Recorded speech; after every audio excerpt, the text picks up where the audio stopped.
Hello and welcome to Channel's Book Club. My name is Olakunle Kasumo and it's great to be on the show. What a month we have had this April.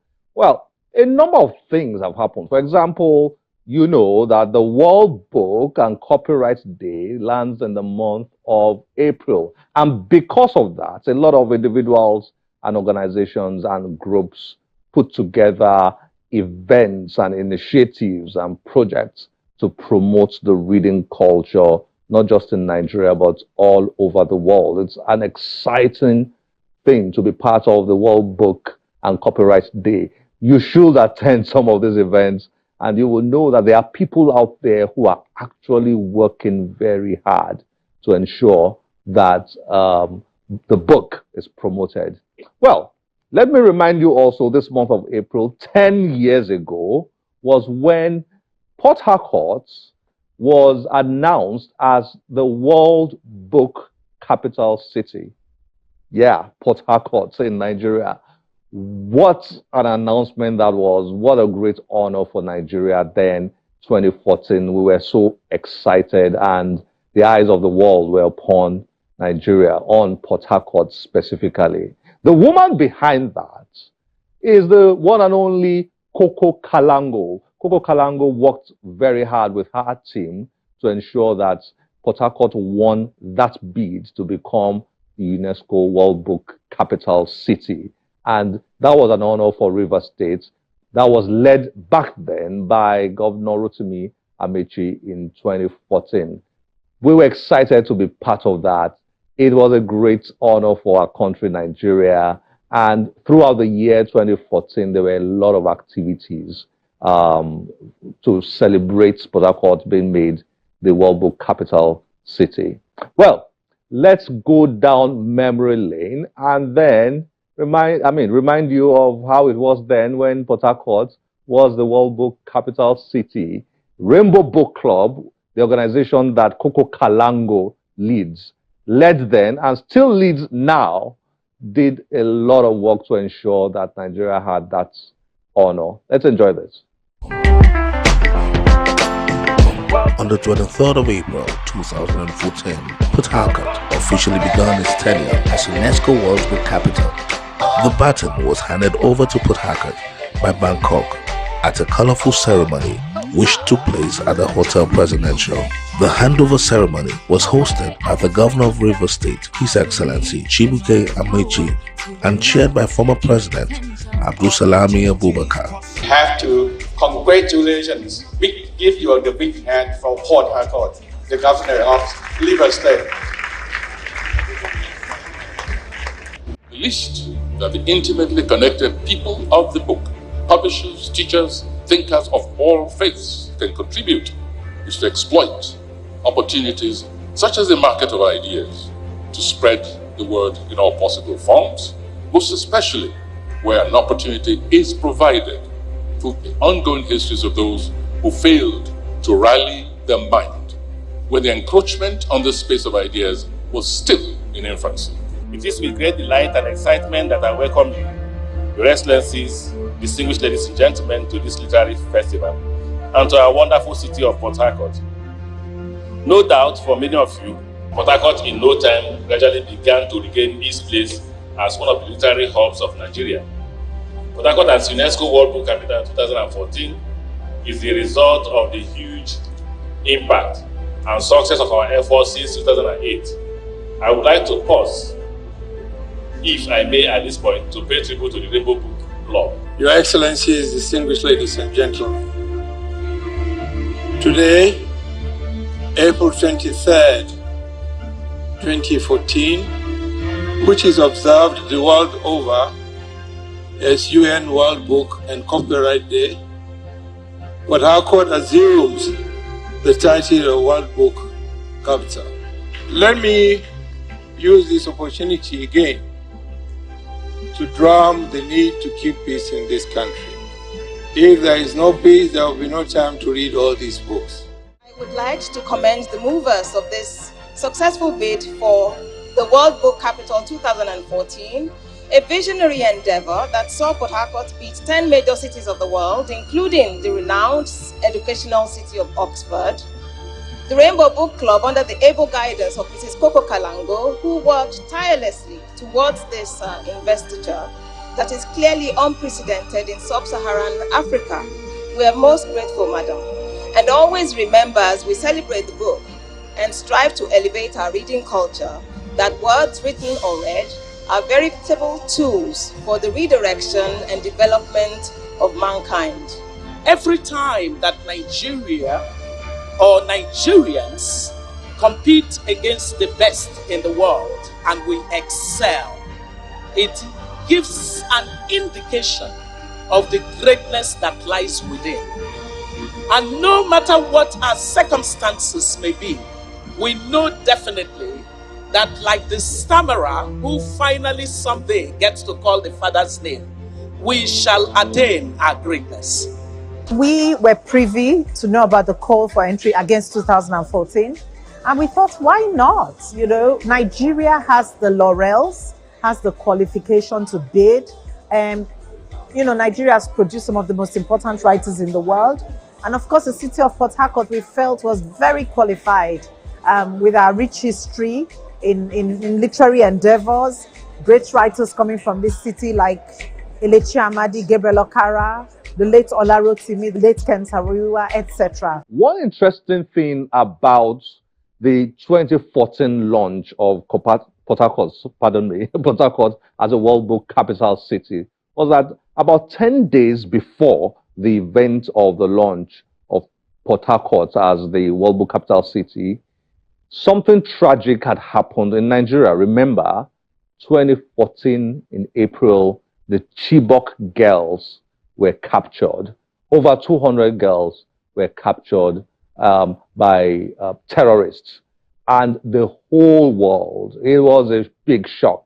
It shook Nigeria, shook the African continent, shook the whole world. It was just incredible to hear that news, that tragic news of over 200 girls being kidnapped. Well, at the event to launch Port Harcourt as a World Book Capital City, people like, of course, former Minister for Education, Madam Obi Ezekwesili, launched the Bring Back Our Girls campaign. It was at that event that it was first formally, publicly launched, the campaign to bring back the girls. And that hashtag, that famous Bring Back Our Girls or Bring Back the Girls hashtag became famous from that day. And you know how it caught the imagination of the world.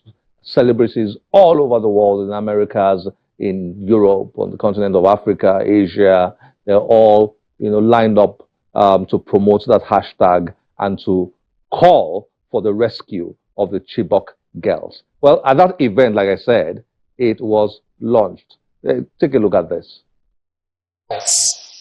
That are still missing, whose situation we have no idea of. So we would like you to please rise and to make a collective demand for our daughters to be released, for our daughters to be rescued. Join us in declaring that Port Harcourt, as the book capital of the world, makes a collective demand for the rescue of our school girls. It is particularly offensive that girls were taken away, especially considering that getting the girls into school in the first place is often a difficult project.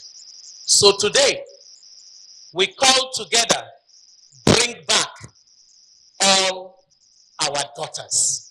Thank you very much, ladies and gentlemen.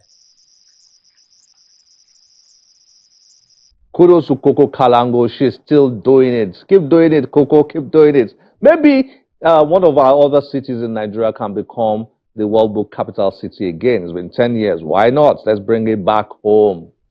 Well, the very young, very energetic, very visionary Munachi Mbono is doing it again. A young writer who's written about 5 books has launched a new campaign called Readvolution. Readvolution. Revolution. Readvolution. Well, this is all about promoting the reading culture amongst young people in Nigeria. Monachi is on a mission to get young people reading. That campaign was launched at an event to mark the recent World Book Day. We were there. Enjoy this. As part of our efforts to encourage reading culture amongst young Nigerians, teenage author and reading enthusiast Monachi Mbonu hosts students to her new initiative, Readvolution. Readvolution, which is in commemoration of the 2024 World Book Day, aims at igniting the love of reading amongst young Nigerians. In her welcome address, Mbonu explains how her passion for reading spurred her writing journey. Reading is the most active endeavor one can take if the goal is to reach the top. I started as a 7-year-old with a voracious appetite for stories. I found solace, adventure, and wisdom in the pages of books. Each book was a portal to a different world, a new friend, and a challenging puzzle. But more than that, each book was a stepping stone to a path to success. Reading taught me to think critically, empathize with others, and articulate my own thoughts with clarity and creativity. As a child, I was not content with the stories that were available to me. I was driven by an insatiable desire to create my own world, my own characters, and my own narratives. At that same age, I began to write my own books. Activities on the lineup of the day include spelling bees, impromptu speech presentation, spoken word presentation, aerobics, folktale, and dance presentation, amongst others.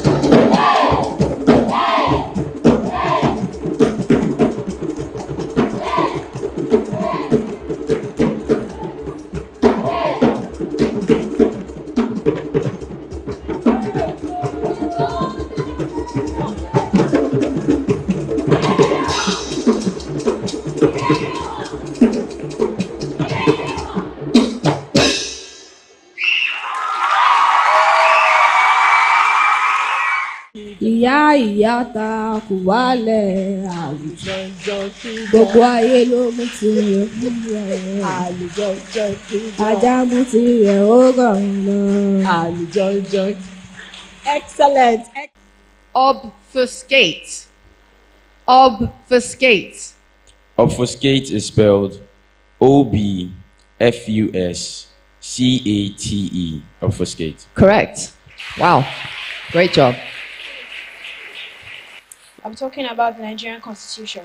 So what is a constitution? A constitution is a set of rules or laws that govern the activities of a group of people in an organization or a nation, as we say in our country. I speak on the topic respect. What is respect? Respect can be defined as the process of being able to have strong moral principle for people that are older than you.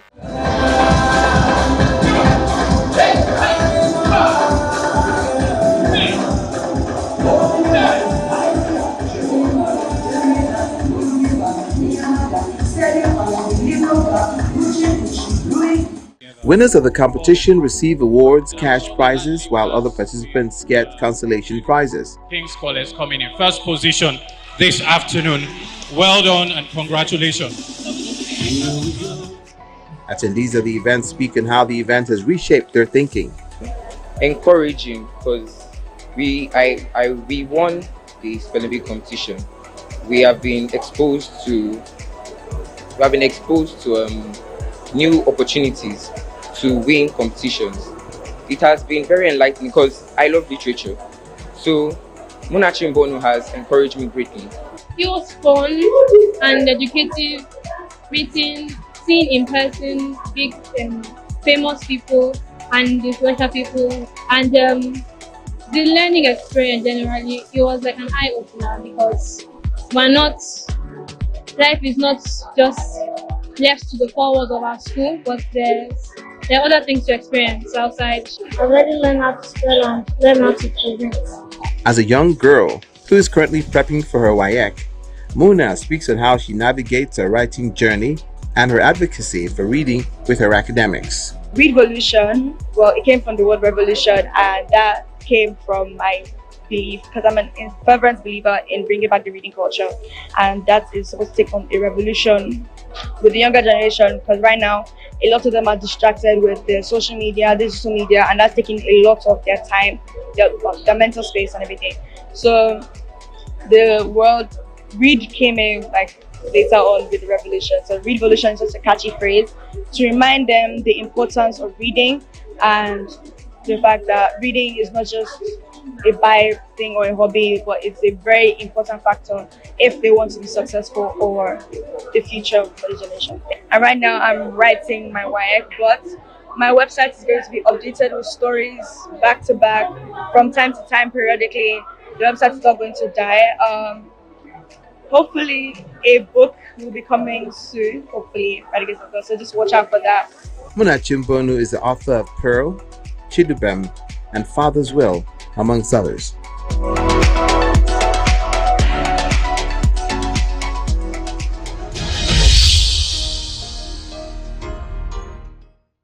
The Nigeria Copyright Commission also got on that saddle. The Director General of the Nigeria Copyright Commission is a very intellectual Dr. John Assain, who over the years has been doing a lot to promote the reading culture and protect the intellectual property rights of writers, authors, publishers, and so on. It's a big battle, battling piracy, very big battle. And given limited budgets, limited funds, they are doing what they can within those limitations. Dr. Assain led the Nigeria Copyright Commission to also celebrate the World Book and Copyright Day, April 23rd, 2024. And part of that celebration involved launching a campaign and also getting a very important personality to occupy a very important new role. I'll tell you about that. Here is what the DG of the Nigeria Copyright Commission said in celebration of the World Book and Copyright Day 2024. And I quote, "The theme for this year, Read Your Way, underscores the transformative power of reading to shape character, stimulate the mind, and empower the individual to realize his or her potential. Through reading, we overcome limitations of time and space, reach for knowledge, and gain insight for quality life. The book, in whatever form, physical or electronic, remains a veritable vehicle for transporting ideas between generations, cultures, and civilizations." One of the things that the Nigeria Copyright Commission did to celebrate the World Book and Copyright Day was to declare Professor Wole Soyinka Nobel Prize winner Copyright Change Champion for Nigeria. Well, the first Copyright Change Champion. The NCC established this, and Professor Wole Soyinka is the first person that will make the Copyright Change Champion in Nigeria. Well done, Professor Wole Soyinka. Professor Wole Soyinka will be 90 in July. You want to look out for Channel's Book Club in July. We'll be celebrating that man who is a literary giant, not just in Nigeria, but also on the continent of Africa and globally. Well, Professor Wole Soyinka had this to say in a goodwill message: "An author's encounter with pirated copies of his or her work is not the most inspiring of social responses to the literary occupation. It is also a sad reflection on such societies and the slack understanding of governments to the meaning and responsibilities of copyright, the fundamental entitlement to intellectual property." Well, one of the big headaches writers have in this country is that people just take their works and just pirate them, and they lose so much. I hope and I wish that the Nigeria Copyright Commission will win this battle against piracy in Nigeria. Well, to round up the show today, let's enjoy a reading. Hello, I'm Oluwatumse Oladapo Kuku. A whole lot of people would know me as a radio presenter, but the path has changed. I am now a life coach, an author, a mental health advocate, and a life coach. Okay, so what are we talking about here? I'm talking about my book, Living Mindfully, A Journey to Being. And this little memoir. It is not full of it. It's a little memoir that shares. I use some stories from my life to share how you can live noiselessly in a very noisy world. And the reason I wrote this book was just trying to navigate a very heartbreaking, at the time, now it's empowering, but at the time it was very heartbreaking, diagnosis, a mental health question. I was diagnosed as living with bipolar affective disorder. And through this was in 2015. And through that journey, I was able to, well, observe and see how I was able to overcome. Did I overcome it? Maybe. Am I overcoming it? Yes, I'm navigating it. And that is why I've written this book. My favorite part of this book will be my journey to awareness. So on my way out one morning, I saw two things that caught my attention. One was a man who looked like someone who had suffered from a psychotic breakdown, walking down the road with a green polythene bag hung on his back. His eyes looked alive and he had a smile. Normally, if one saw these kinds of people, they are very heartbreaking, displaying such an attitude that debases their humanity. But no, this person looked calm with a smile plastered on his face. Even when he lost a step, the smile remained. He staggered as he looked at his fifth, rearranged his bag, and the smile became a smirk, as if saying, "You this ground, you want me to fall, but you won't get the best of me." His hair was unkempt. His white shirt had two colors, and the black pants was short. It was designed to be long, but short for him. I honestly was expecting some sort of erratic display, as we see in the movies. To give you a background to this, if you're not familiar with how people with seemingly mental health issues are depicted in Nollywood, that is the Nigerian movie industry, they are usually speaking to themselves, acting out, and being downright scary that you want to stay out of the way. He disappointed me, as a smile defied my expectation and his eyes were quite engaging. The second thing I saw was also a man. Just by the white junction that linked to a major intersection, he stood by the curb, waiting to cross to the other side of the road. And just when the traffic situation came to a halt for him to cross, he also lost a step and fell. He got up, and the look on his face is one of rage. I almost felt pity for the ground on which he fell. He stood up and stomped on the curb, looked at it one more time with so much anger, hissed, then crossed to the other side. And that's what started, I would say, my journey to being.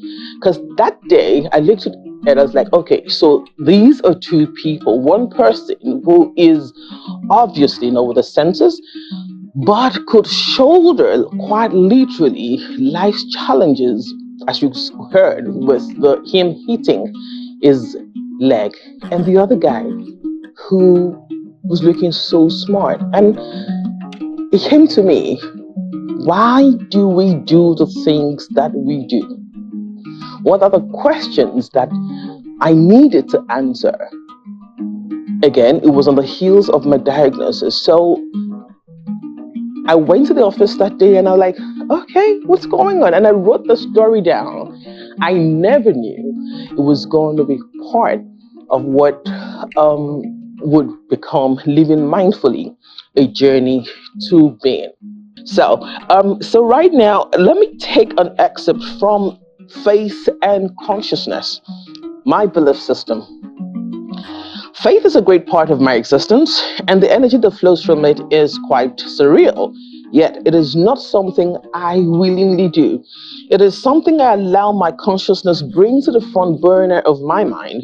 I am one of those people who never really had an issue believing in a higher power, especially through Jesus. I, however, was curious enough to be familiar with other forms of belief systems. Why? I can't really say. I just needed to understand why we believed, how we believed, and what shapes that for us. It is very difficult for most minds to understand the concept of a bigger phenomenon to believe in, but it really has never been a challenge for me because experiences early in life made me know there had to be someone or something that was fueling my existence. All right, so, and that's just a bit of how I came about living mindfully a journey to being. If that story or the stories resonates with you, get a copy. But I'll leave you with these words. It is not about perfection. It's about showing up. Love yourself, love your neighbor, love this country. Above all of this, love God is the essence of your being. I am Oluwatunmise Oladapo.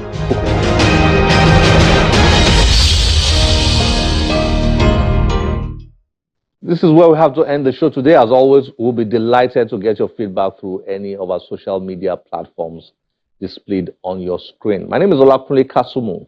Remember, one great book can change your life. Bye-bye.